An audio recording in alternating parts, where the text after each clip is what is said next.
Since August, the intensity of war in Yemen has ratcheted steadily up, and with over 4,000 civilian deaths already, the situation's looking more precarious by the day. As urban centres buckle under this onslaught, life, already precarious in this unforgiving landscape, is something you cling to. This is where Goma lives. She and her husband, Mohammed, called it home. But now she lives here alone. He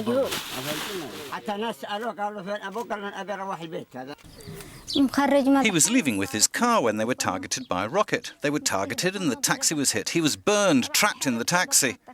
We didn't know until that night. They told us he was completely charred. Facilities to cope with the 37,000 wounded have been damaged or their vital infrastructures and supply chains wiped out. For the able-bodied, it's hardly any better. One airstrike in particular has closed the only hospital for a city of 100,000 people in Abs. Planes of the Saudi-led coalition pursued a taxi believed to be carrying a wounded target to the hospital's arrival area. It's been described as a war crime by some witnesses and is being investigated.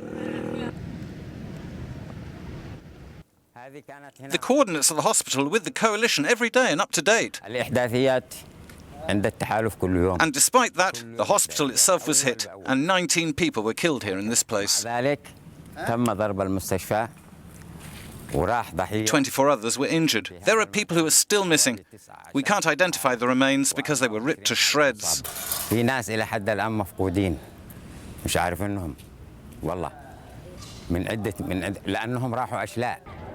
Any sort of ceasefire right now would be too late for many people in Yemen, where a rupture in food, medical and utility supplies has reached critical mass.